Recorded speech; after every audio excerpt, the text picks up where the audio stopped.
Welcome back to a new year and a new episode of Bass and the Bear. It's Bro Therapy 2025 edition. Y'all didn't know you were getting this in the new year. Let's celebrate with a little bush latte here on a Hey, snow day number 2 almost, I guess, here in West Georgia. what's up, homie? Not much, man. No, a long time no talk. How was your Christmas? How was your New Year's? I'll say this: it was an outstanding holiday. Um, the family was together. Everything was awesome. I got shingles the week before Christmas, Oh no. so I have been dealing with that. So personally, it's stunk. Yeah. But everything not involving me being sick has been awesome. So if you see me do this, that's because I have it on this side of my face, neck, ear, down the back. I've had it since the 20th. Those are a pain, dude. My mother-in-law got that Not good. Maybe 2 years ago, and no fun. 0 out of 10. Do not recommend. Yeah. But other than that, it's been good. How about you? I'm glad to see that you put a shirt on. Yeah, Finally, shirt on. Come into public. Well, I had to rep the number one team in the nation, the Ohio State University Buckeyes, going to the national championship. I'm sure we'll talk a lot about that coming up. Oh yeah, it's been a good couple weeks, man. Christmas was busy, but it was fun. We do so much family stuff, going hither and thither, and not hither and thither, and doing all the Christmas stuff. It was nice this year because we kind of spread it out through the entire week of Christmas instead of trying to just cram it into like 2 days. So that was nice. We had a down day in between stuff, but it was great, man. Great fun Christmas, great New Year's. Had a couple days off. Got to spend it with the family, just sitting around and enjoying their Christmas presents and enjoying Christmas as a whole and enjoying the family. We had a great time. Somehow we won the Christmas lottery this year. I don't know how. My sister and wife, I think, kind of run that, but everybody came to our house the Saturday before Christmas.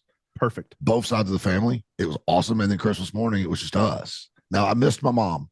Yeah. My mom's down with my sister now. So she had Christmas morning with them. The first time in a long time it hadn't been us. I missed my mom. But I mean, she gets to be down there with the baby, which is good. Yeah. But it was good. It was a good Christmas. There's a baby in the family now. You're second fiddle, pal. Dude, I've been 13 years since my kid got here. Yeah. Once the grandkids arrive, dude, you're Chop liver. You're mincemeat. Chop liver. I went from being baby to hey you. That's my baby. That's Lizzie's dad. Yeah, that's is he related to us? How did he get the address of this little get together? You've heard of baby daddy? My mom basically thinks of me as grandbaby daddy. That's who's that? That's my grandbaby daddy. I was always the golden child to my grandmother. Growing up, I was always the golden child, and as soon as we started having great grandchildren for buddy, I got my thing of cream cheese and olives and egg salad. I'd get handed 2 things of that when she'd come up, and then straight to the great grandbabies. Yeah. I'd get my 2 little Tupperware things every single time, and then straight to the grandbabies. My computer is desperate to update, but I'm telling it not to. Our tablet that we use for hometown sports media stuff always does that. Every single time we start a broadcast, it's like, oh, need an update. I guess it's because we never turn it on except for that purpose. 1,000,000%. Yeah, that's exactly it. Speaking of hometown sports media, I want to shout out Billy, dude, for the SMI stuff that he did at Central, working with a new company that was like the SMI sponsor, Mindset Media, I think is what they're called. They did awesome stuff over there at Central, man, and he got a lot of great publicity for hometown sports media. That was amazing. And it was better than Billy, dude. And his broadcasts of Facebook Live games are a fantastic idea and great execution from Billy Lindahl. So I want to give a little little basketball prop shout out for Billy Lindahl. Lindahl. He's been he's MVP of hometown sports media this year. It's not even close. Yeah, the stuff that he did during football season to get us on air and to get us running, like just to do the normal stuff that we did last year. I don't understand how he was able to wear so many hats and produce me. Yeah. That's the most challenging part, probably. Dang right it is. I'm not kidding. But like to juggle all that stuff, like that's very impressive. Like that's a lot of stuff going on, and the fact that he did it remotely, like he wasn't at these locations able to troubleshoot stuff other than just the one location he did pre and post at. But he was having to troubleshoot all this stuff remotely. And, we went to the ends of the earth to broadcast some of these football games this year, like Brunswick, Georgia, and damn near Tennessee. Like it was, at a unincorporated, damn near Tennessee, out, unincorporated. Yeah. Figure out how to get our broadcast stuff on air. Also juggling a new app. So, yeah, I want to send a shout out and little props to Billy Lindahl. The biggest argument in our area, at least amongst us lately, is who is the player of the year for the Bowden Red Devils. It's a fun one to have. Today, I was having that discussion with Clay on the phone. There's no discussion about who the player of the year is for Hometown Sports Media. It's Billy. Period. Oh, yeah. Yeah. Period. He's the MVP. Yeah, very grateful. Now, don't tell him we said this. Do not. His head is already, he's a size 9 3/4 hat. So if it gets any bigger, he'll literally be, there is a distinction for if you're under a certain height, then you get a certain distinction, which we won't talk about. However, if your head gets above a certain thing, you officially become a fat head. Like you can register to be put on people's walls. So if his gets any bigger, he's going to have to register with the government. And we don't need him to do all that. So whole clearance thing you have to go through when your head gets too big. Yeah, we can't have him getting too puffed up. All this talking we're doing. I'm excited about, you brought up the best MVP of Bowden. And that's a fun conversation that we're going to have probably in the next couple of weeks with the accolades that we'll put out for Hometown. Yeah, it's Caden Prothro. I agree with you. I am not everyone does. And you know what? The ones who don't say it's Caden Prothro have a great argument. Like they're not wrong. like he's today's like, I've been thinking about this all year. It's Charles Maxwell III. He's the player of the year. Can't argue against you. Like, okay. Then he lays the numbers out. I got it. My thing with Prothro is both sides of the ball. Yeah. Like, and I don't want to do the Shedeur Sanders thing because the Heisman Trophy was a joke this year. Agreed. But we'll come back to that because I want to get your opinion on that. Yeah. Oh, I've got a strong one. Yeah, I have a very strong opinion. So do I. And it's probably not who you think it is. That's fine. It's not. I said Shedeur Sanders. Travis Hunter is what I meant. Yeah. But when you're saying both sides of the ball, Caden Prothro was the difference maker on both sides of the ball for Bowden. I watched him win a football game. He beat the Heard County Braves. Yeah. He beat them. Were there 13 other guys out there playing? Sure. Did Caden Prothro win that game? Yes. If Caden Prothro's not on that field, do they lose? Yes. I will believe that to the day I die. I watched, and they won by 2 touchdowns, Bryce. It wasn't like it was the last second thing. The dude made 4 plays in that game that changed the game. 4 that changed the game. Where you're going, what? Well, what I always think is, what I relate it back to is, what would Prothro's number be without Maxell? If he had just a normal run-of-the-mill, normal high school quarterback. Like, I think they'd probably be close to where they were this year because he's that good. But he's that open. Where would Maxell's numbers be without Caden Prothro? Like, if you just have... It's so hard to separate them, right? Yeah. Right? Like, it's a unit. It was like Brady and Belichick. It's like that old argument, although Brady won without Belichick. Or even more appropriate. One very specific year, Brady and Moss. Yeah. They both were record setters. Yeah. They both set the record. Who had a better year? I'd say Randy Moss, because I love Randy Moss. Tom Brady played a lot of football. He only did that one year, and that was the year he had Randy Moss. So I would go with Randy Moss on that one. And that goes to this point, right? Like, Caden Prothro is every quarterback in the world's best friend. Every single one. Well, that's not true. Caden Prothro was every quarterback who's on his team's best friend. I was, I've always been a fan of his, but I became a true believer at that Heard County game. And it was when he stood up and he threw that screen out to him on the sideline at the end of the half. It was just a little hitch. You stood up and throw it to him. And that was the play where he reached whatever it was. That company was there with the laser recording miles per hour, how fast people were running. Yeah. He had the fastest one, I think, of the year on that play. Like, it's the first time I'd ever seen him run at full speed.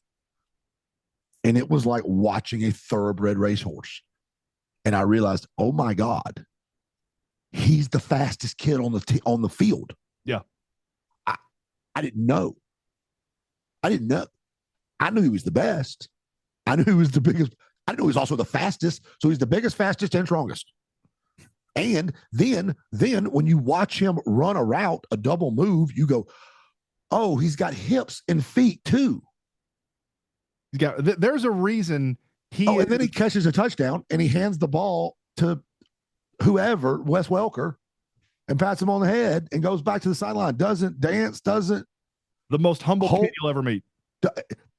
Just, it's Caden Prothro. I'm the captain of the Caden Prothro fan club. I agree. I'm there with you. And he's not my favorite football player on that team. That guy wears 52. I'm just saying. It's Caden. And taking nothing away from Charles Maxwell III. We're talking about the number one wide receiver or number one tight end in the country. Yeah. Like, it's not like we're, but you're talking about a tight end who had Mike Norvell and Kirby Smart there to watch him play basketball. Not even football, not even his primary sport, basketball. If here's the thing, lots of people get the number one player on the position on their team. Some of them pretty close to here, right?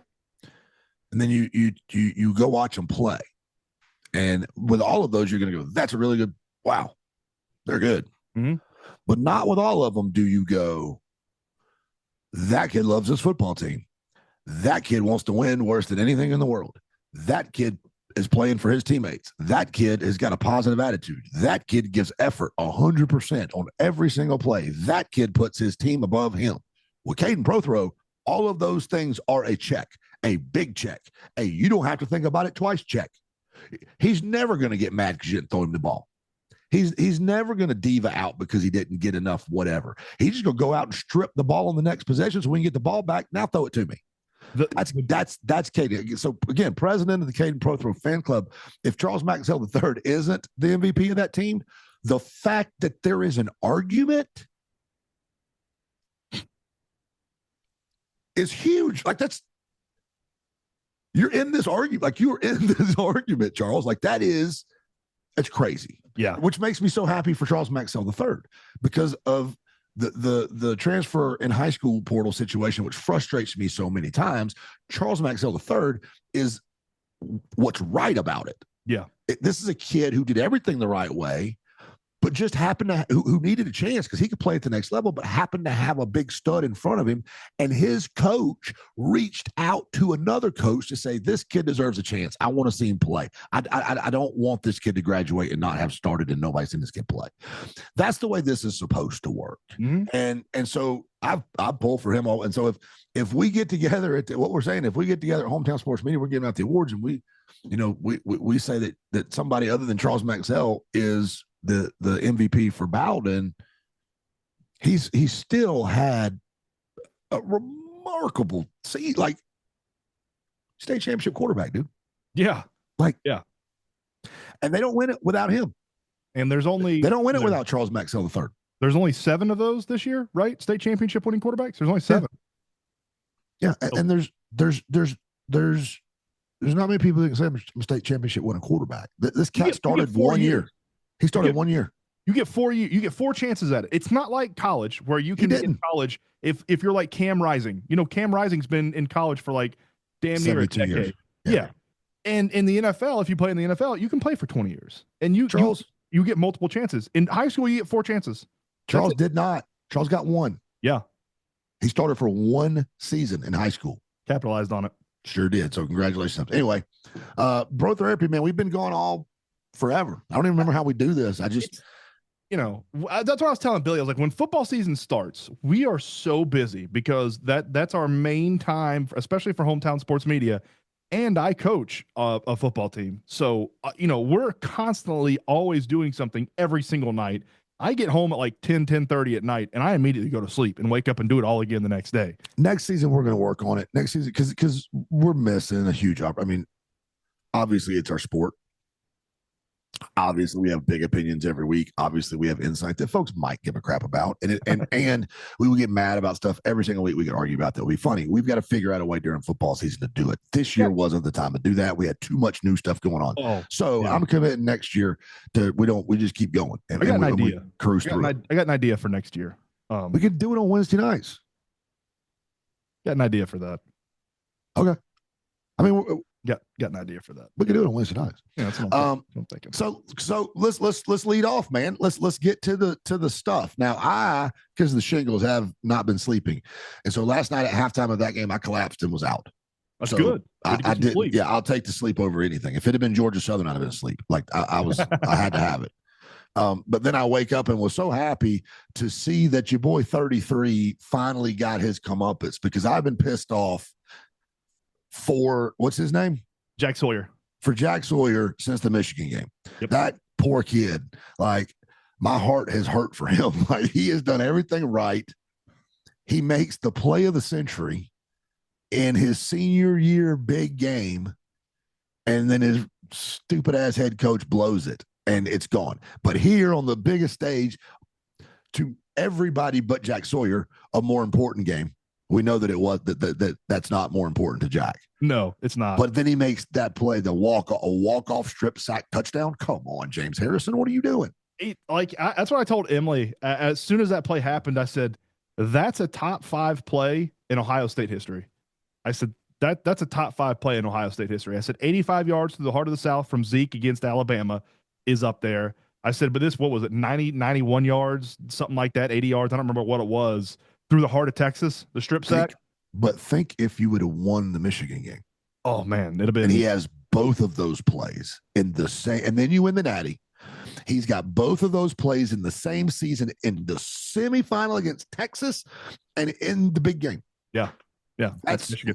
And that's legendary. So I hated that for him. The things that makes this so special, too, is his number is 33. That's an Ohio State legend. His name is James Laurinaitis. Yeah. You know, he's the son of the dude. He was a wrestling tag team guy. You know, what's his face? The running back wear 33 too. Who?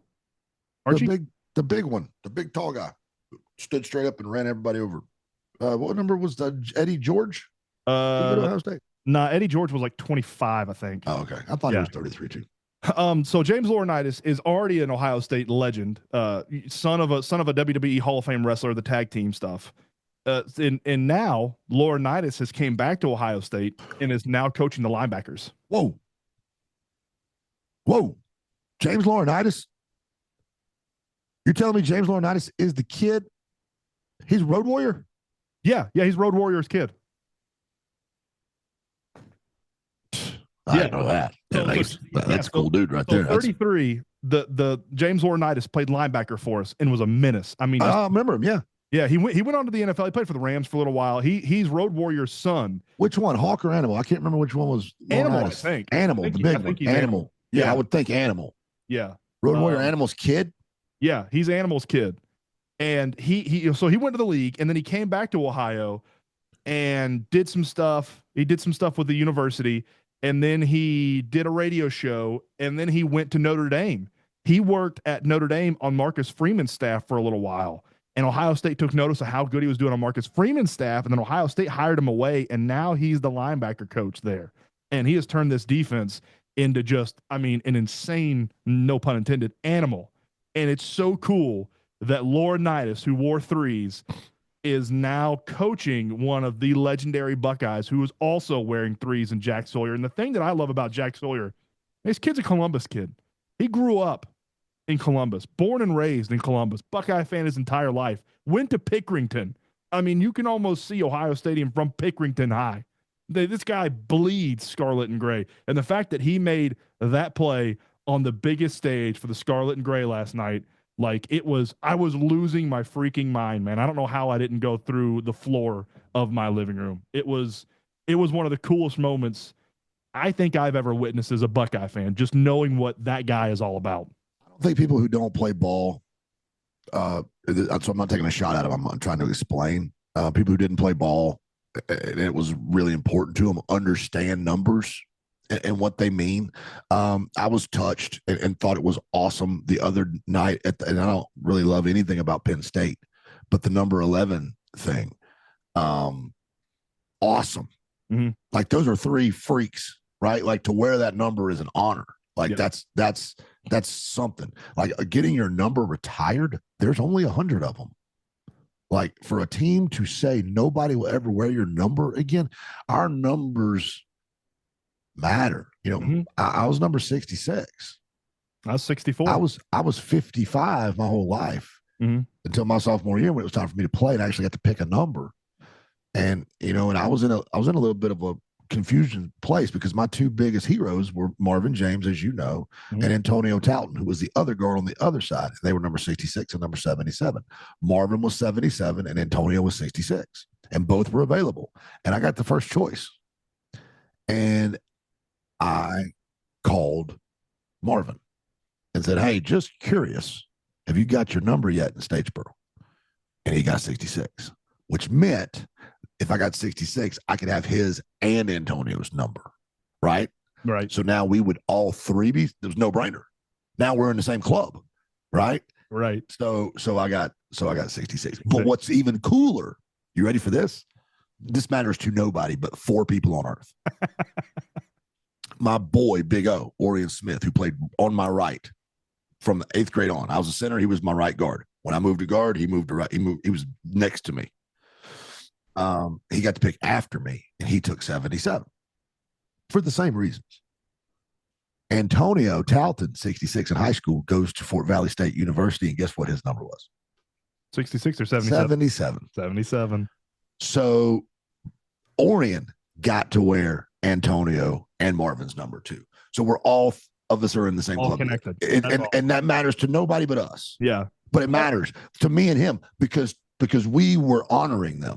Yeah. That was our way of saying, this is me putting myself on notice that I have to live up to this number. Yeah. Like this is me putting pressure on myself that I know who's going to be standing there looking at me when I get to the sideline if I put shame on this number. And so I go back in 2000. Warner Robins was playing a state championship game at Statesboro High School. So I went to the game. And they win, and I go out on the field, and I see 66. I was like, I wonder who that is. So I walk over, a kid turns around, and it's this kid from my church. No way. And I said, dude, you 66? And he said, man, I had to fight for it. He said, I wanted it so bad.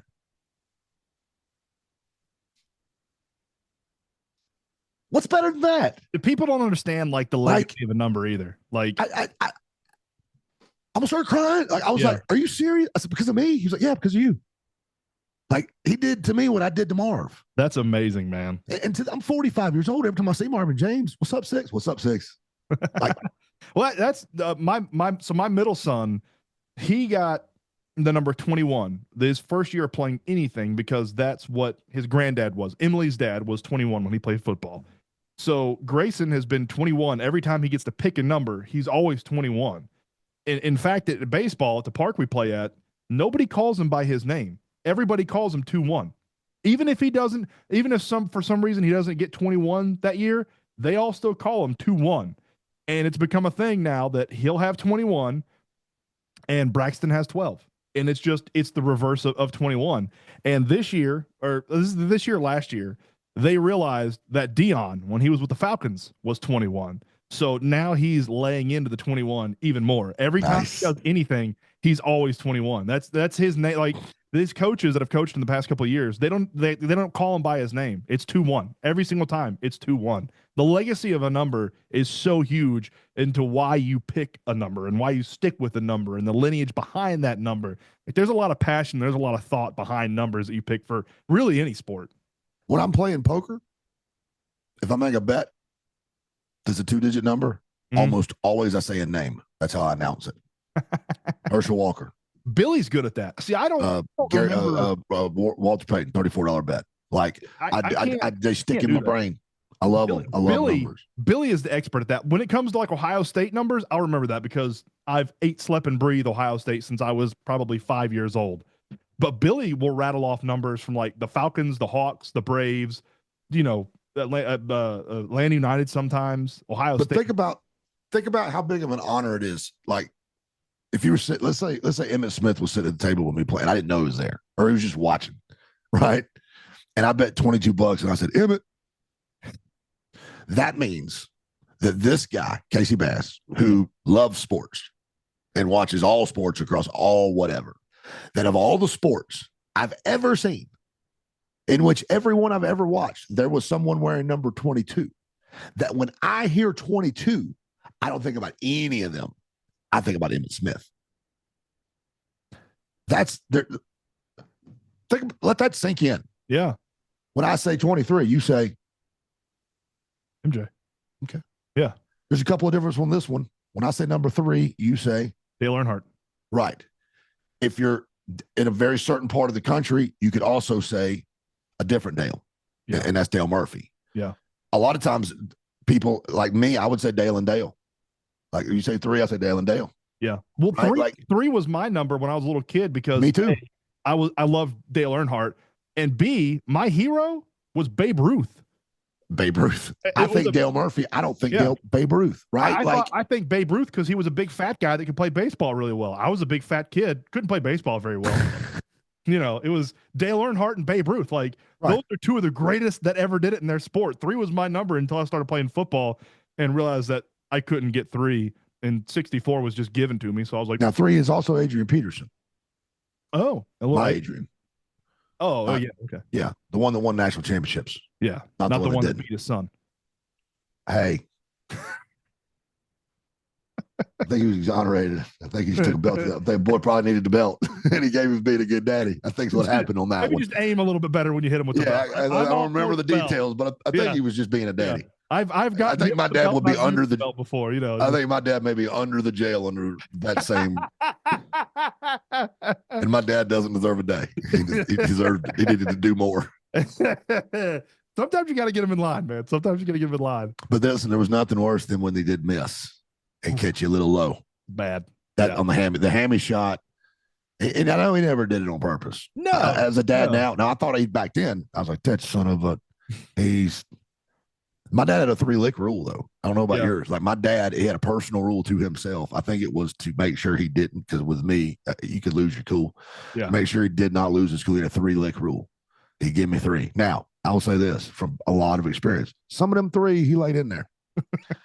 Some of them had he not. I knew there was sometimes when he got to 3, I wasn't sure it was over. That I braced. I was like, I don't think he's stopping. Fourth might be coming. I might get extra credit on this bad boy. I think I may end up with a concussion because my head's going to hit the wall in this next one. Like there was some times Big Dave crow hopped. Let me just say he was crow hopping. It was a 3-lick, but it was. I mean, he come from way back yonder with it. Get a running start. It's all about your hips. You got to get your hips engaged. That's where your power is. My kid hitting a softball, yo, hips. That was my daddy going, hips. Yeah. Yeah, I sometimes yelp. One time, so I got a lot of whoopings, man.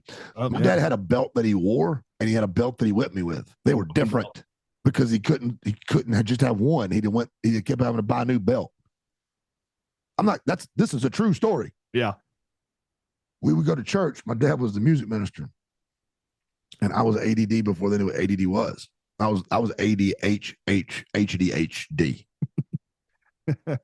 And I'm in this Southern Baptist small little church. They didn't have instruments, just an organ. And I would get wiggling and just bored. I was like 7. Yeah. And I'd come home and get a whooping. So Dad developed this system.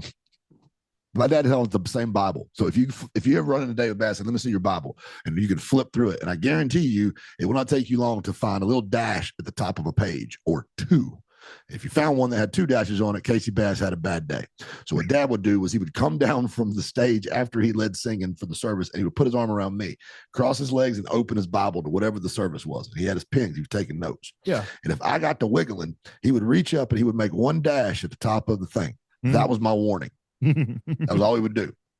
If he ever put the second dash, that meant I was getting a whooping when we got home. That was the whole conversation. That was the whole conversation. Do you so he spotted me one. So one time I come home, I'd gotten 2 dashes. I was like 8, 9.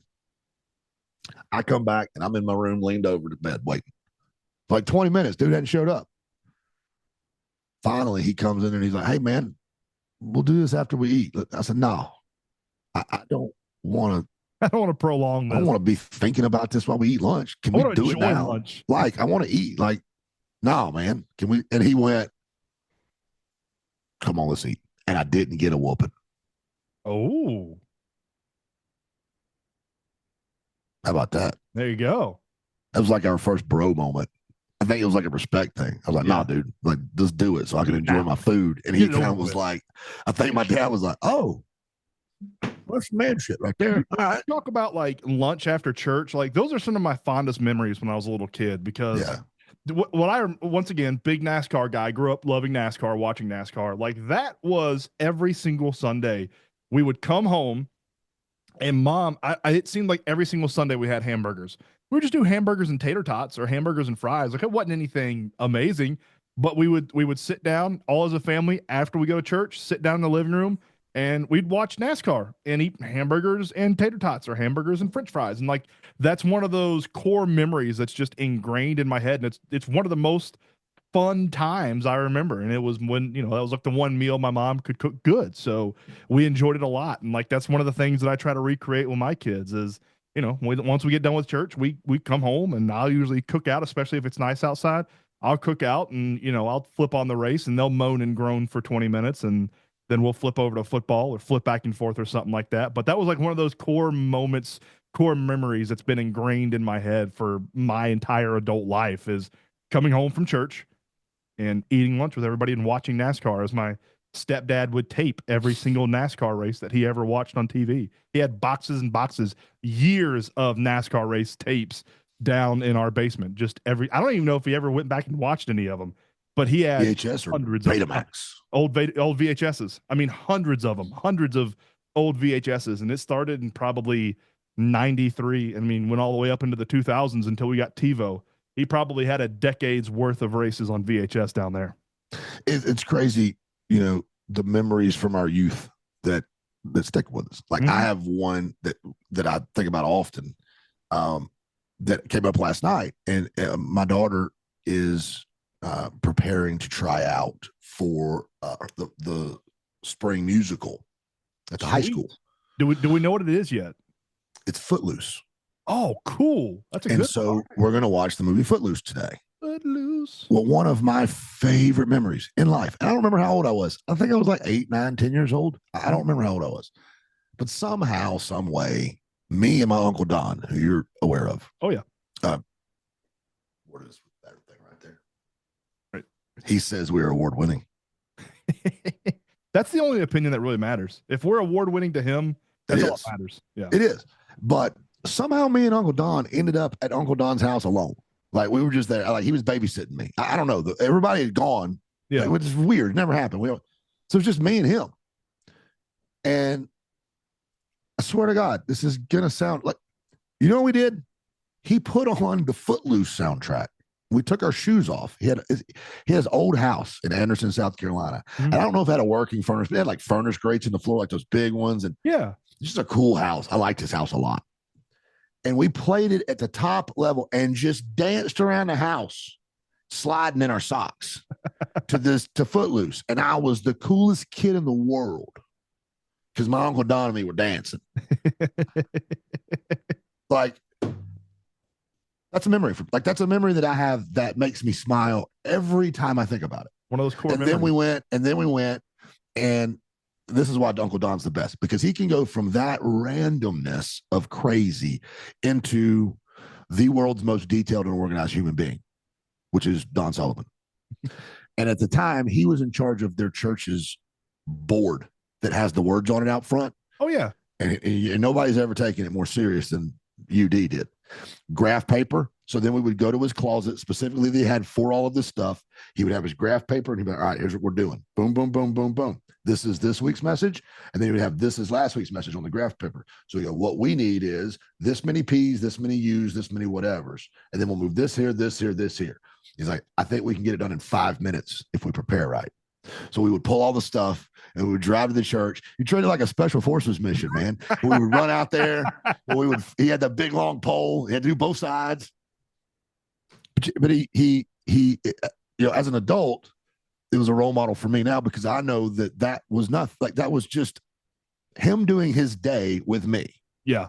But because he treated me the way he treated me, it was the best thing that it was happening. Like it was the coolest thing ever. So as an adult now, when I interact with kids, I try to make them feel that way because of the way my Uncle Don was with me. Mm-hmm. Right. And those are the memories that as a 45-year-old man with shingles, I'm miserable. I think about dancing around the house to Footloose. It makes me smile. Something that makes you smile when you got shingles. Yeah. You need those happy memories right now. So I mean, it's crazy which memories come back to us as we get older. Stick. Like it's a lot of the memories that stick with you are the memories that like they don't seem that big at the time, and like they're not life-changing stuff. Like they're nothing that necessarily molded you into who you are now or what you are now, but it's those memories like that are special to you for some reason, and I don't know why. I can't define it. Like there's no word to describe why it's so important, but those little memories like that make you happy, they stick with you for forever, and I don't know why. I don't understand why. They're not life-changing memories, you know what I mean? But maybe they are life changing, right? Maybe. Like that with my Uncle Don changed the way that I interact with kids. Yeah. Like I don't know.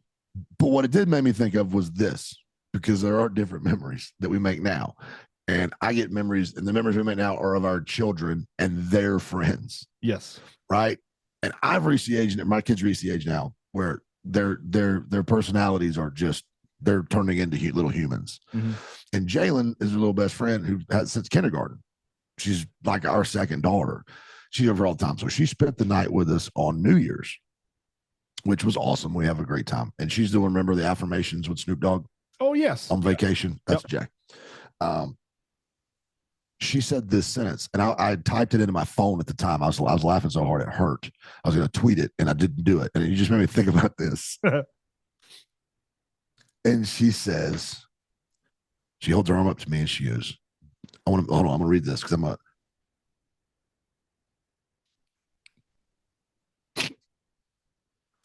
you like my bracelet? My meemaw's in it, not her ashes. That'd be weird. There's a little bitty picture of her meemaw in the bracelet. Like my bracelet? My meemaw's in it, not her ashes. That would be weird. That would be weird. Her ashes are on a necklace that I'm wearing right here. Meemaw's fine. Meemaw's good. Meemaw's actually still alive. She's still kicking around. She's good. Oh, I was like, what happened to Meemaw? That would be weird. Not her ashes. That would be not her ashes. That would be weird. Thank you, Billy Bob Thornton. Oh man. All right. I got a little bit of a rant. It's not. Yes. It's not a terrible rant, but it's something that gets on my nerves quite a bit on a day-to-day basis. So, they've built the new Publix in Villa Rica right across the street from Mirror Lake. So I'm disappointed in it. I like it. That's fine. I'm happy for you. I like it. You know what? If in this relationship of two of us, if one of us is going to love that Publix and one of us is going to hate it, this is the way it needs to be, because I'm not ever going to shop there and you live there. So this works out good. I'm about half a mile from it. Right. So yeah. So when you time out. Yeah. Speaking of awesome teenagers. Hola. Hey, have we started the anime? The anime. Which anime? She's want to know if you started any new anime. JoJo's Bizarre Adventures. Have we started JoJo's Bizarre Adventures? I have not. Me and Mom are to finish Hunter x Hunter. They're doing Hunter x Hunter. Hunter. Her and Mom are watching Hunter x Hunter. Yep, that's a good one. Yeah, after that, JoJo's Bizarre Adventures. It's fantastic. It's a really good one. It's kind of long too. I just told him about me, Mom being in the bracelet. Not her ashes. That would be weird. That'd be weird. I'm glad you clarified. Yeah, that would be weird. I'm glad she clarified that one. Oh man, yeah. JoJo's Bizarre. Last night was a rough night for me. Oh, we watched Deadpool at her request, and she laughed at every inappropriate joke. That's at give that exactly the right time with Yeah. exactly the right amount of force that Dad knows she knew exactly what they were talking about. I was over there suppressing the laughter, trying to be a good, and she's snorting on the couch now. And I finally I just gave up. I was like, all right, I guess we're broing it up. There's a wiener joke. That's one of those moments where like, all right, you're getting homeschooled next semester. So like, no, you're officially going to high school. I love you, baby. Thank you for the total. So yeah, small rant, not very big, but the new Publix they built across the street from Mirror Lake. So if you're driving from I-20 towards the roundabout, like towards Paulding County, which I guess would be north, heading northbound, there is an entrance to the Publix that you can turn left in when you're heading northbound on Punkintown Road. But there's also an hold on, go back. Yeah. For those not from around the area, could you say what the road was again, please? Punkintown. And spell it. Punkintown. There might be a G in there. Punkin. Yeah, I think it's Punkintown. There might be a G, actually, now that I'm saying that. It might be Punkintown Road. No, I don't think there's a G. I think it's just Punkintown. Isn't it? I mean, if the G's there, it's silent. Yeah, okay, it's just Punkintown Road. The G would be silent. It's always you want to get beat up, say Punkintown Road, see what happens to you. People live out that way, ain't gonna stand for that. Yeah, go ahead. G in this bad boy. All right. So if you're heading northbound on Punkintown, there is a way to turn left into the Publix parking lot. But if you go up maybe 100 to 150 yards more, there is a specific left-hand turning lane and a red light that you can turn into the Publix parking lot with. And what aggravates the hell out of me is if you get that first entrance and you try to turn left at that first entrance, it's only a 2-lane road. So you are backing up, miles of traffic trying to turn left when you can't turn left, instead of you going up about 100 to 150 yards, getting in a designated left-hand turning lane and turning left into the Publix parking lot in a red light. It is so damn aggravating. And the thing that really pisses me off is originally the city council or the mayor and everybody told the people that developed it and made the turning lanes, they didn't want this left-hand. They didn't want to be able to turn left into Publix at a non-red light. They didn't want you to be able to turn left into there. They wanted it to be you could turn right into there if you were coming south on Punkintown, or you could turn right out of it and go south on Punkintown. But originally, they did not want you to be able to turn left into this entrance when you were heading north onto Punkintown. They wanted the only entrance that you could turn left into would be the red light where there is a designated left-hand turning lane. Shenanigans. There's just shenanigans around city planning in West Georgia right now. I don't know what's going on with them laying out roads. What they've done on 27 in Bremen over there because the Chick-fil-A makes my head hurt. I live here. I can't figure out how to get anywhere. Yeah. Like it's insanity. Yeah. Sorry.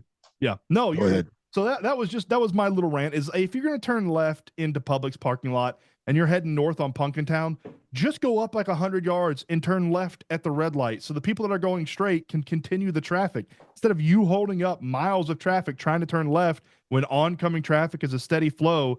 Just go up a little bit and turn left. But yes, the city planning, man, in West Georgia, it's horrendous. Like we were building houses in Villa Rica quicker inside the city limits that's supposed to have sewer. We're building them quicker than we can build out infrastructure to support them. Like right now, we have houses going up that we have no idea how we are going to support them as far as city water goes. We don't have a plan for it. Just build it. Build it, and they will come, apparently. They've been planning that for 20 years. Yeah. They don't have a sewer plant. Nope, don't have a sewer plant. Although I will give them props on one thing. The bypass is coming along pretty nicely. I think that's going to alleviate a lot of traffic on some of the smaller roads in Villa Rica is when that bypass gets built. So speaking of giving props, yeah, I'm about to say something I never thought I'd say. Ooh, all right. Shout out Georgia Department of Transportation. Agreed. GDOT showed the hell out. Now, I can't speak for anything that happened north of the city, but yesterday I drove. Mm-hmm. I got home at 4:30. I drove from Valdosta. So I drove all the way up 75 into the city, got on I-20, came out this way. Then I went to Carrollton, dropped a guy off, and then came to Bremen.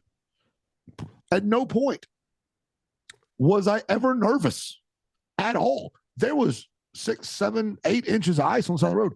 I saw 2 plows on 78 between Villa Rica and Carrollton, and I saw 2 in Carrollton on 27. I'm telling you, I woke up this morning and I think there's been a daggum plow that's come down Temple Road outside of my house. I'm sure that there's side streets that are iced over and whatever, but the difference in what's happened now and what happened the last time we had an ice event is miles. I went all day yesterday, and 20 different times I had thoughts about the Georgia Department of Transportation, and all 20 times they were positive thoughts. I never thought anything negative. And there's no bigger critic of GDOT than me. Yep. They have whoever's in charge of their winter roads program, 10 freaking out of 10, dude, or dudette, who are they? I don't know, whatever. I don't want to get in trouble. We were saying that yesterday because we went. Congratulations, is that? Can we come up with a one pronoun that covers all? I think it should be Thimothy's. Thous. I like that. Congratulations, thous. Thou. And you say it like this. Thou with your hands. Yes, thou. Get from the diaphragm. Yeah. We said the same thing yesterday. We drove, so we left our house at about 1. Yesterday we sledded, whatever. We sledified. We did some sledifying in our hills in our neighborhood. And by about 1 o'clock, we were sort of ready to venture out and see where else we could sledify around Villa Rica. So we piled in. I think there were 10 of us that piled in the cab of the truck of my cousin. And we were driving around Villa Rica. We went down South Carroll, 101, 68, to a couple back roads. And never at any point in time did we ever feel like we were stuck or nervous to drive. Never. They did a phenomenal A+. I felt like I was driving in a city in Columbus. Yes. Yeah, I felt like I was driving up north because I've done it. Yeah. I know what it is. I know what it looks like. I know what you need to watch out for. Like the only problems, so I'm coming on the interstate. It's just common sense. When you have weather like that, just stay, but don't be next to anybody. Just make sure that you're in a hole. Yeah. If people have common sense, layer. If anybody ever, layer, like if a zipper, but don't ever close the zipper. Right. If you have to go past them quick and get into another hole, but never be next to anybody, especially a truck. So you saw people figuring that out, but what they don't know is, when they're plowing snow, they're not picking it up. It's going somewhere, and you can't, like when you get off of exits and stuff, so the only problems I would see is like cars would cut an exit too close, and now they're driving through the pile of snow, spraying ice everywhere. And if you weren't zippered, if you were next to them, you might lose a window. Right? It's another reason to not be next to somebody. But that's a them issue. That's not a Georgia Department of Transportation issue. They're probably cussing GDOT out for ruining their undercarriage.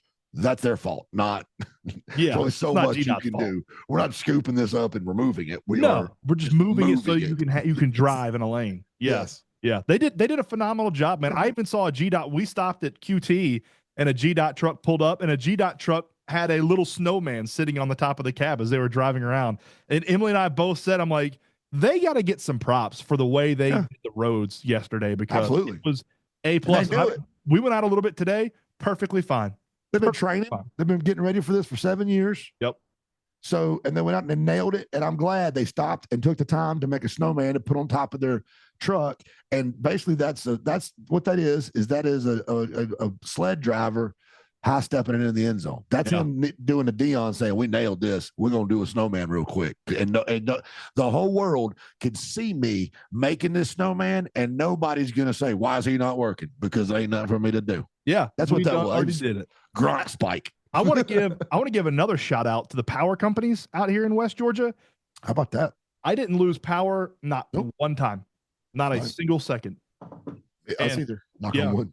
We had everything charged up. I bought another thing of propane in case we lost electricity, and I could cook on propane accessories. Blackstone propane and propane accessories.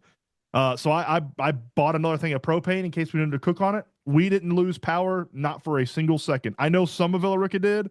I think some of Noonan did. Douglasville did a little bit, but our little pocket of Villarica, and I know a couple other people never lost power, not for 1 second yesterday. So props to the power companies and the linemen.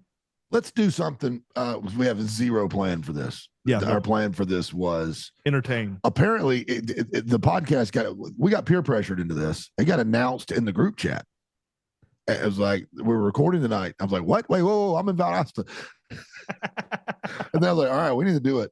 But let's do New Year's resolutions. I haven't done any. None. So let's have like some personal ones and then New Year's resolutions for us, like for bro. Okay. All right. BT. All right. With B&B. BT with B&B. That's what we are. Yeah. BT with B&B. BT dub BB. We'll come up with something clever. My personal one that I have, like I've declared this one, is I've lost a bunch of weight. You have. Like, I've lost too much. And so my goal is, excuse me, 255 times in 2025. My goal is by December 31st to put 250 on the bench up 5 times. Now, there was a time in my life when that was what I repped. I was like, okay, warm-up weight. It was 3 sets of that, 10. I'm not that man anymore. If I get to where I can do 5 reps of 250, though, I know what I will look like. Right? Does that make sense? You understand? Yeah. Like, yeah. I miss my arms. I miss my shoulders. I'm glad that I'm shrinking. It's healthy. Yeah. But I'm a big man.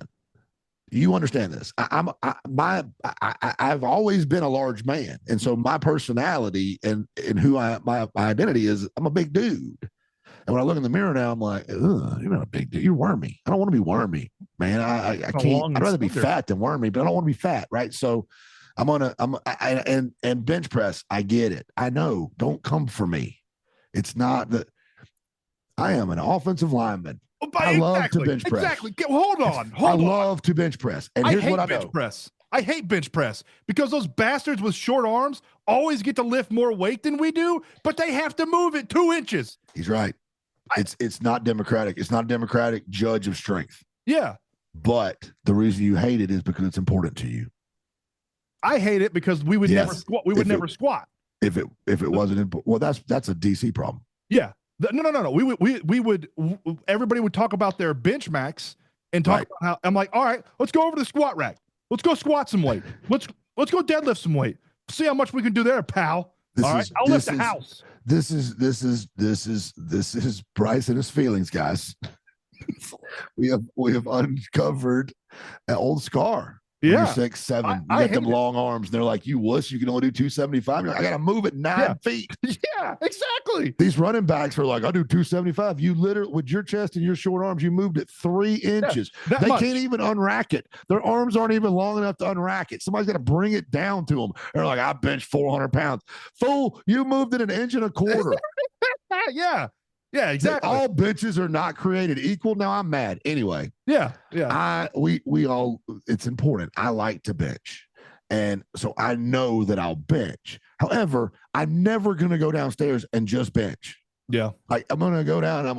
Even if I said I'm just going to do 3 sets of bench, as I'm sitting there resting, I'm going to see those dumbbells. I'm going to look at my arm and go, oh, I should curl. Then once I start curling, I'm going to remember how my triceps used to look. Oh, I need to work on those triceps. I used to have the world's best triceps. And now now my 3 sets is turning into a 20-minute workout. It'll happen every time. I know it. So that's my goal personally. All right. My goal personally is a lot like yours. It's a fitness goal. Not necessarily the weight stuff, but I'm going to try to get below 300 at some point this year. Hopefully by like June or July and where are you now? Summer. 335. Okay. So yeah, just eat. I got the exercise part. I run just about every single day, but I got to get the diet part under control because that's what kills me is what I eat and the quantity of what I eat. It's really 5 words. Yeah.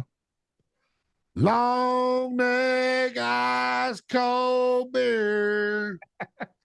You know what? It's been a little bit easier to shed some pounds now that NASCAR is not around, because you can't watch a race and not have a bush latte. You can. My dad's done it for 60 years. Can't. I can't. You can't. I can't. Yeah. You can't. So you got again pronoun issues. What did we come up with? Thous. Thous. Thous. I don't even remember now. Thoses. Thous. I think it was thous. I don't remember. Tell us in the comments, chat. But like, comment, subscribe.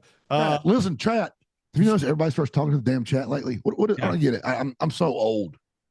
Everybody's streaming now. They're streaming on Twitch or Facebook. Chat. Or It'll be us. I'm making fun of it. So clip this for later. That's my. Look at me. Look how I don't have any shoulders. Look, they're gone. Yeah. Oh yeah. I'm wearing size 36 jeans right now. Yeah. If I didn't have a belt on, it would fall off of me. Ooh, buddy. I don't like that. I don't want to be smaller than that. So I'm gonna get bigger, man. We ought to work out. You ought to come over, man. I got a gym in the basement too. We could do home and home. I'm telling you, we could do home and home work. I'm telling you what's fun is my boys have now started getting into lifting weights, and it's pretty fun getting them out there and get them lifting weights. Hey, one of my favorite activities is hitting the bag. Yeah. And the unintended consequence of that is it is now a certain 13-year-old girl's favorite workout. It has been forever. You want to talk about feeling good as a daddy? Yeah. And you would feel good as an Uncle Bryce. Just watch her hit and kick that bag for about 30 seconds and you'll go, all right. I ain't got to worry about it. I wouldn't mess with that one. She brings the funk, son. But yeah, watching my kid hit the bag is pretty fun too. As far as hometown sports media goes, my personal professional goal is just to be more involved, period. You guys have carried the ship this year as I needed you to, and I appreciate that, but it's to be more involved, but it's to call ball. I did not have any fun this year because I didn't call any ball. I was a team player and punched that card. Somebody else give me a team player from now on. Yeah. I do this for one reason and one reason only. Call ball. That's to call ball. It's your company. You should be able to call ball. I'm gonna call ball. It's gonna happen. There's a very specific team that I'm gonna call it for, and I'm gonna figure out how to get it done, and I'm gonna do it. Like I don't know how. I don't know if me and Taylor Jones are gonna be skipping Pete. We may be. I told you my idea on how to get it done. What? If Taylor would go for it. What? I'd send him to Cedartown if Cedartown hadn't fallen and bumped their head and lost their minds and fired Jamie Abrams. Are you kidding me? Oh, that's terrible. Wonder where he's going to end up. Really? I didn't say anything. DC? Or all right. Blink once if it's DC. Blink twice if it's Villarica. I haven't heard anything. Let's be clear. Jamie Abrams, top 10 head coach in the state of Georgia, top 15. I would say top 15. Nobody's going to argue top 15. I would even say top 5. He's not won a state championship. True. Yeah. Okay. Like Jamie and Jamie would. There's a lot of guys in this state that have multiple state championships. So if you say top 20, there's 330. Top 20 is a big deal. Yeah. So we'll say Jamie Abrams is top 3 defensive coordinator. Yeah. That nobody's will argue that. Jamie Abrams is a defensive genius. And what he did, if you go into Cedartown's locker room, like if you had ever been there before, the weight room, he transformed it. Now I'm sure that Nick Chubb was right there writing checks. Mm-hmm. But that's the kind of thing Nick Chubb should be writing checks for. That's the kind of thing Nick Chubb wants to write checks for. I bet you Nick Chubb is beside himself about this. Mm-hmm. They fired that man because the superintendent and the principal had a personal issue with him. They personally did not like him because he was a smart aleck. Who freaking cares? Have you ever seen a press conference with Nick Saban? Who cares if he's a smart ass? He's a football coach. Yeah. And a great one. And you are freaking Cedartown. You can't walk around in the dark blind with 2. You will never find half a football coach as good as Jamie who is willing to come there, especially now. Dude's won 3 region championships and took it to the dome. Yeah. And you kicked him out. You averaged 300 yards rushing a game with Nick Chubb. Nick Chubb averaged 300 yards a game. A game his senior year. He didn't break the single season rushing record because their team was so crappy they didn't make the playoffs. Imagine that sentence. I had a tailback who ran for 300 yards a game. 4 teams from every region get into the playoffs. You weren't one of them. How bad of a football coach do you have to be? That's the Cedartown Bulldogs that just got rid of Jamie freaking Abrams. Not that I feel any kind of way about this. I'm going to call ball. I'm going to call ball. It's the question. Jamie Abrams, I'm looking it up now. Jamie Abrams has never not made it to the playoffs when he's been the head coach. Never will. Lamar? What do you do with Lamar? He went to the second round his first year, 8-3. And 7-4 the second year, first round exit, but was in the playoff and turned Lamar into a football program. Yeah. Lamar's a football team now, and there's nothing in Lamar County. Jamie's coached at Lamar and Cedartown. Don't let him get somewhere where they have a population. I guarantee you this: Joey King has called him. And I haven't heard, listen, I don't, no. I haven't heard any rumor at all, not even a half a second. If I'm Joey King, I've called him and offered him 6 figures to come be my defensive coordinator. And I don't know, I'm not saying anything about Carrollton's DC. I don't even know who it is. They're great. They're great on defense. But I'm just sitting here thinking, Joey King is an OC and running the offense, being Joey King, and Jamie Abrams being a defense with his edge. Yeah. Jamie's edge. He's a hard-nosed coach. He's old school, hard-nosed. The kids love him, but he's hard. Like, somebody's about to give them a heck of a football coach. Let's go. And he's going to end up getting a $35,000 a year raise out of this because it's going to end up working out great for him. I hate it for the kids in Cedartown. I hate in it the for community. Those kids. That's who it hurts. Yeah. You know who it's great for? Biff. Rockmart's transfer portal is about to blow up. You might get all them Cedartown. All them studs from Cedartown are going to Rockmart. Kind of. Which stinks because apparently this, I'll speak it. We don't broadcast our games. Never mind. I'm not going to say it because I'll say it. I don't care. I'll say it. It's not secret. It's everywhere. The superintendent that wanted Jamie Abrams out, her husband coaches on the Rockmart staff. I think she graduated from Rockmart. She sure did. Yeah. I mean, there's only 2 schools in the county. Mm-hmm. That would be like if. Here's the thing. When we talk about top 20 coaches in the state, you got 2 high schools in your county. We talk about top 20 coaches. There'd be a legitimate fistfight argument for one slot in there over would that slot belong to Biff Parsons or Jamie Abrams? Mm-hmm. You got 2 of legitimate top 20 in the state coaches and you decided to kick one of them to the curb?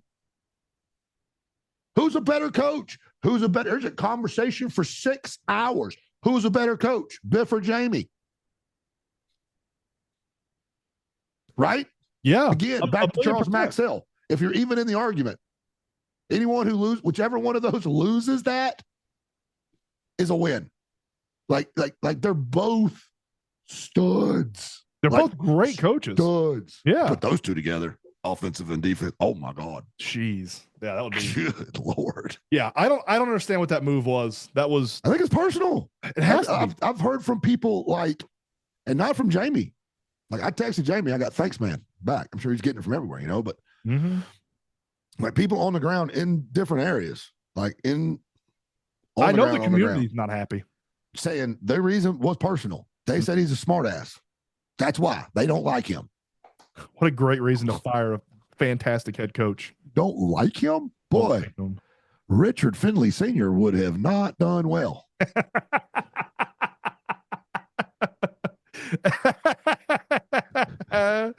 a man who did his job and didn't care what you thought about him. Personal goals. No, excuse me, professional goals. So I told you my idea about Taylor if he would go for it. I don't know if he would go for it. He might say go to hell, but I think something that would be cool and be unique, and it'd be a little bit. We'd have to figure this out in the summer. But Heard County has been so great to us as a company. Amen. And so great to us too personally. There's not many people that I love more around this West Georgia coaching fraternity more than Shane Lassiter. He's Like the best. the dude is a world class human being, a fantastic coach.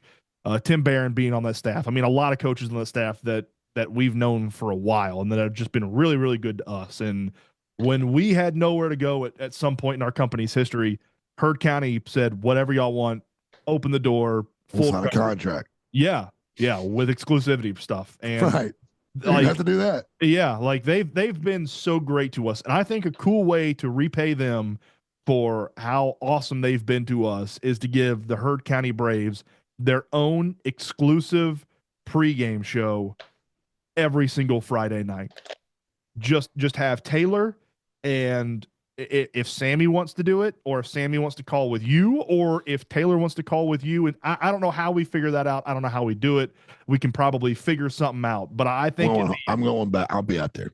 I think it would be cool to give Heard County their very own pregame show where every single week Taylor can even be pre-run interviews where we interview Timbo, we interview Shane, we interview the OC, the DC. We can interview the kids, have it a lot more intricate and a lot more intimate with the football program, but because they have been so good to us and because they have been so welcoming, have Heard County have their very own hometown sports media pregame show just for Heard County Braves every single week. I think it's a good idea. I think we have to figure out a way to incorporate the other parts of the pregame show too, because Heard County is out there a lot, but Heard County is part of West Georgia, and those people are interested in what's going on at Bowden and at Villarica. Like, they do care. So I think that you do it in a way that you can you add some stuff to it. I like where your head's at. I think we can absolutely play with that idea. But I know this: I'm gonna be in Franklin next year. Yeah, I was miserable. I had 7 games to listen to. I listened to Taylor Jones. I'll say this: I was not near what I needed to be as a manager in this company because I was so miserable that I was missing out my boys. Yeah. Like, I'm not doing that again. Yeah. So I get a choice. I'm too old to not enjoy Friday nights. Like, I'm not making any money doing this. Yeah, that's right? not the reason for this company. I want to enjoy it. Yeah. So, I'm gonna somehow, I don't care how it is, I don't care what it is, we're gonna figure it out. But I'm gonna be out there, and I'm gonna follow that team wherever they go. I guess this is a good time to make a big announcement for what I'm going to be doing next football season. Brrr. I'm doing Villarica. I'm not changing. Same shit. I'm just I'm not going anywhere. He's the voice of the Wildcats. Yeah, voice of the Cats. I'm not changing it to it. He's the voice of the Cats. The problem is Taylor's great. Taylor's amazing. So, like, Taylor's. This is the first he's hearing of it. So, Taylor, you are our problem. You're too good. You're too good. But what I'm thinking is, I think all of his strengths are my weaknesses, and my strengths may be his weaknesses. Taylor's so good at, I'm jealous of it, at his pregame intros, and he's so professional. Wrap ups, his packages. Yeah, that I want to learn from him. Right. Yeah. That I think it's an interesting idea that me and him might really might skip and beat it and send Sammy down the sideline. Knock it out of the park. Sam on the sideline would be. Yeah. He would be. He knows heaven. all those kids. He knows all the coaches. Like, he's got a relationship with everybody, and he can cheer down there with his mic off. Yeah, or his mic on, and not affect the broadcast. That was one of my favorite parts about football season this year is hearing the excitement from Sammy in the broadcast booth as the play is going on. Like, you can tell this kid just played a year or two ago. Like, he's a fan. I bet you I heard, considering what we were doing, the fact that I'm about to say I probably listened to 55 to 60% of the snaps of Heard County this year will tell you how invested I am. Right. They were so good. They were so entertaining. I was so proud of it. Like, I couldn't be mad. I couldn't be butthurt. I couldn't be mad because the broadcast was so good. They were doing so good by my boys. I was mad I wasn't there. Yeah. But they were so, like, I was so proud of Sammy. He was bringing, after about game 3 or 4, he's bringing that energy. Taylor trying not to get tickled at him. and trying not to get frustrated with him. Professional Taylor's trying to being a fan. simultaneously not get frustrated with him and not get tickled at him while loving him, because you can't help but love him. Yeah. It was everything I wanted it to be. So now I'm just going to put myself in the group. We're just going to have 2 3-man crews. I don't know how we're going to figure it out. I'm going to be on their team because, by God. So that'll be that. I'm in charge. Bowden's got a 3-man crew. Do it. Heard County next year will probably have a 3-man crew. Yes, I need a sideline sponsor, folks. You heard it here first. And I'll go ahead and announce it. I don't know how I'm going to make this happen, but I think for at least home games, I believe our Villa Rica Wildcats will be having a 3-man crew as well. Can we get like a tricked out, like a tricked out golf cart for him? That is what I am thinking, and I already. Can we make a studio in it, like Gleaming the Cube, or?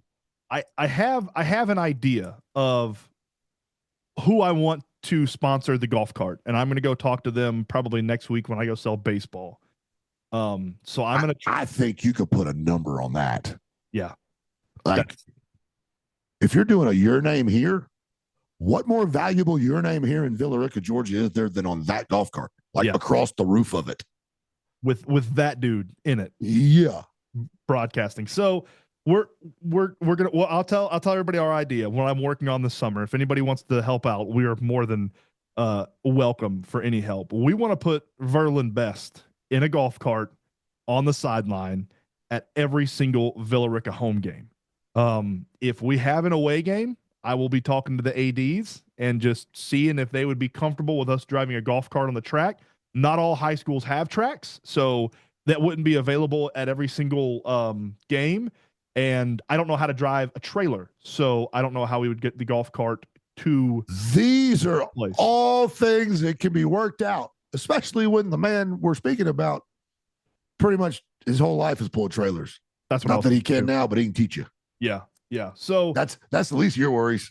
We are going to work on that. And if we can't get a golf cart sponsor, Villa Rica the high school has. You're getting a golf cart sponsor. I want it pimped out, man. We're going to pimp it out. Yeah. I want it like one of them jingly trucks out in the Middle East. You know, it's got all the things hanging on it. I know what you're talking about. Yeah. I don't know what those are called. I call them jingly trucks because they look like they just go down the road, go jingle, jingle, jingle, jingle, jingle, jingle. You can hear my sleigh bells ring. Yeah. So we go down now. We go down now for the J Best Hair Salon sideline report. Coach, what you got? What'd you say? I can't hear these stupid symbols. Can you get this crap off of this? Need to run the damn ball. Back to you, Russ. Man. I love that you didn't even ask me for approval on this. No. That you just knew that I would be 1,000%. Well, here's the thing.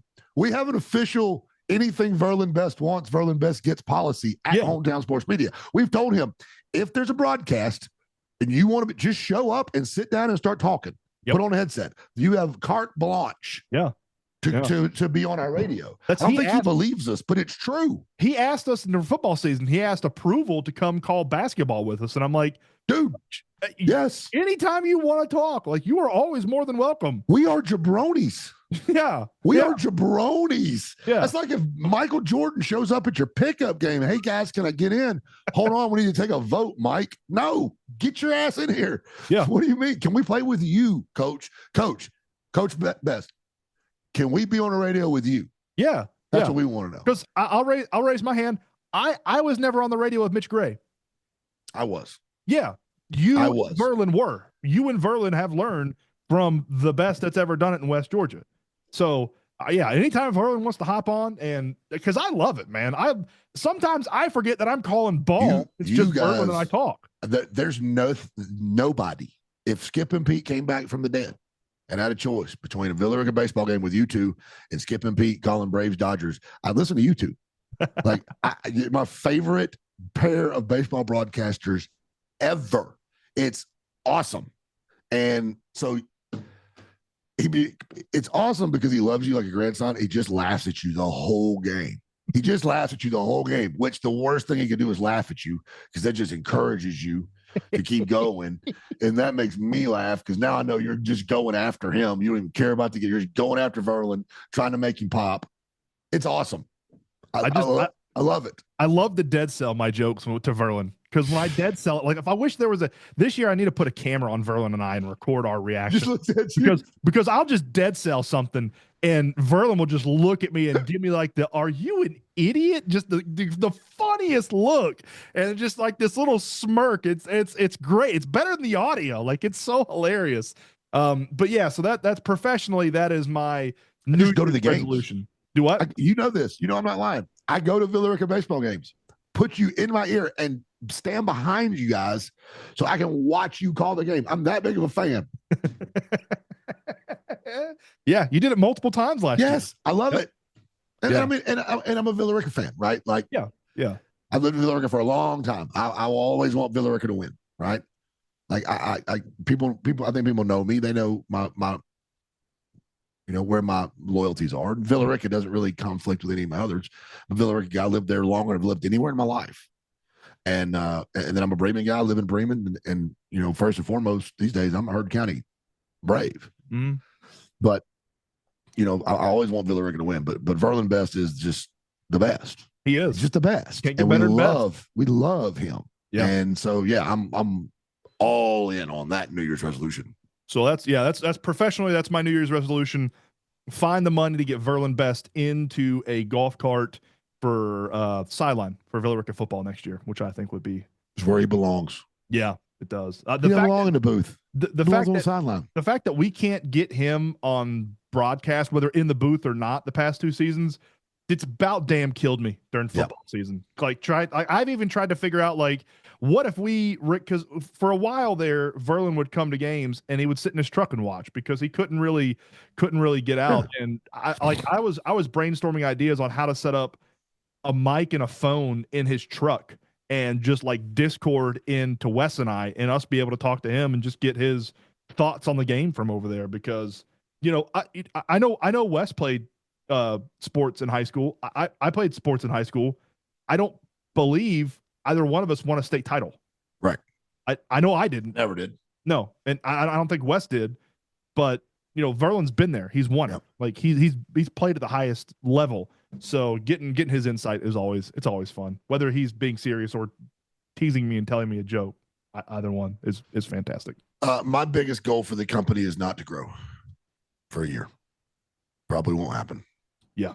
But my biggest goal is to stay pat. No more added stations, I think. That's what I mean. Yeah. That's what I mean. We could grow, but no more added stations. We can do different stuff in the same places. Yes. Yeah. More coverage, different coverage, more involvement, but keep the 7 teams we have now. I mean, I think we could add an 8th and call it Bremen for all of our, and I wouldn't feel like we were growing. Just so we have a place to put Bremen's baseball and softball and basketball, because we do Bremen already. Yeah. There's an argument there. The problem is that Bremen's free. We do Bremen for free. Yeah. And so there's a big cost in having a station. So, like, without the football pays for everything else. So if I'm not doing your football, then the other stuff's not getting paid for. So, this is, minutia behind the curtain of the business element of what we're doing. We're not making any money, but we're also really trying hard not to lose any. Right. And so, we're doing this as we love it. And there's nothing more I love than Bremen football, but there's a guy there doing it and doing a great job. Doing a phenomenal job. And I'm not going to mess with it. And I love Bremen baseball and Bremen. So we're going to do it. Right. We're going to do it as much as we can. Mm-hmm. But it makes it tough to add. So if any of you Bremen folks want a station, you come, like, seriously, talk to me. It's just a money thing. Yeah. If you'll pay for it, we'll put it on. It's not that much. We'll put it on. And then we don't bug y'all selling ads. Like, we really don't. So, that'd be my only growth, but that wouldn't really count as growth. I really would love to not add another. It's not like crew. I don't want to add another crew. Yeah. I want to keep the crew where we are. Yeah. I want to add a new pregame, postgame guy, because ours sucks. If we get a new guy there, we'll be good to go. Yeah. Agreed. You got anything else for this episode, man? Phenomenal producer pregame, postgame, though. So we're already sitting. We may just make him do it. And he's good when he doesn't have all the pressure of having to entertain people on pregame, postgame too, because he's good when he, like, chimes in, when he has a mic and a headphone and he can focus on other stuff. And if he wants to chime in, he can chime in. He's a great producer, but well, he's also really good when the sky's not falling on all 7 stations, and he's having to fix that while trying to be entertaining on the radio. Yeah. That's there's a lot on our boy. So I'd like to find somebody really talented. I mean, I call the same 4 guys every year, and they tell me no. But we'll keep trying. Keep plugging away. Yeah, and we may seriously look at redoing the way we do it and changing our timelines. There's a lot to be done. I'm super, super, super proud of HSM. I think that this is the year when we fine tune. Yeah. Take care of social media. We've been chasing social media is this gaping black hole of gross, awful. There's no one on earth worse at social media than our digital freaking media company. It's a great year to focus on that. Yeah. JB, if you're listening, we love you. Come see us. Please. Look at me. Look right here. Honey, name your price. Clay's rich. Name your price. Please help us, please. Well, now that especially now that Gavin and Braxton are starting to get older, we get free child labor out of them. So Lizzie's 13, dude. Oh, and hustles. There we go. The child we're getting. Yeah. Yep. We're getting it. Right. And so I couldn't be prouder though of what we pulled off this year. What Hometown Sports Media did. And we will do a better job of it next year. Mm-hmm. And the better job of it the year after that, and a better job after the year after that. But to be in year 3, and I haven't done the final numbers yet on how many hours of broadcasting we did during football season, but we was 140,000 listeners you showed me the other day. We're averaging right at 2,000 listeners per game. Yeah. Like that's insane. Yeah. That's crazy without advertising. Like we don't advertise and we have terrible social media. Yeah. Like I can't begin to tell y'all how bad it is. A lot of it's just all word of mouth stuff. Like, and our competition's got the best social ever. And the product speaks for itself. Like the reason that it's not even more popular is because of us, not because of our product. Our product's great. We just don't do a good enough job of letting people know about it. Mm-hmm.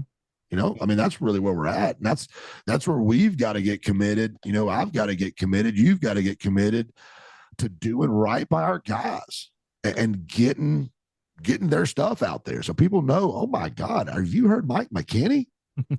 Have you heard Mike McKinney call the football game with Mike Lee McKinney and Jay Lee Eddings are the most entertaining crew we have. Yeah. Like, can you believe this? Like we're getting new technology. Next year, I'm going to have a crew that's putting together video highlights with our audio so that it's be part of our social media blitz, because my biggest New Year's resolution for next year is to do 1,000 times better job of promoting my guys and promoting our product, to stop acting like we're ashamed of it because we don't want to hurt anybody's feelings. What we're doing is badass and we're better at it than anybody. And I'm sick and tired of tiptoeing around. And so I'm just going to take my shirt off and I'm going to show the world. Look what Hometown Sports Media is doing. Yeah. Look at Mike McKinney. Look at Logan Maddox. Listen to Taylor freaking Jones. Good luck. Good luck telling me how many yards rushing a cat had and being closer than Kenny Walker, who was calling the games while he was keeping stats. I don't know how he does that. And doing it blind. I don't know how he does that. See. Like, come talk to me. Right? Yep. I don't know. Have you heard the fellas that call the back-to-back state champion Bound Red Devils? Have you heard the passion with which they speak about those kids? Have you heard the broadcast crew for the Central Lions in tears? In tears when their team loses? When a kid misses a field goal because they're heartbroken for the kid? Have you heard? Have you heard what's happening in Hometown Sports Media? No, you haven't. And you know why you haven't? Because of me. And that's going to change this year. I don't care what it takes. People are going to know. They're going to learn this. Y'all going to learn today y'all gonna what's learn happening today. and what my guys are doing for nothing, for no money. What they're doing because they love teenagers and what they're doing because they love football. And I'm going to stop acting like we're doing something wrong because we're not. We're doing it for the right reasons. And I'm proud of it. And I couldn't be any more proud of the freaking stable of studs that we have put together. They go out every Friday night and call every Haralson County football game, every Central football game, every Bowden football game, every Temple football game, every Villa Rica football game, and every single Heard County Braves football game. I'm proud of it. And I'm going to make sure that the people know how good it is. Scott Van Pelt's going to get tired of hearing from me. I'm just telling you. There's my soapbox. I like it. All right. That's going to wrap up the first episode of the 2025 season for Bro Therapy. For Casey Bass, I am Bryce Sparling. We will see you all next time. Don't do anything I wouldn't do. Have a lovely and safe weekend. And as always, fins up. Missed you. Love you. Mean it.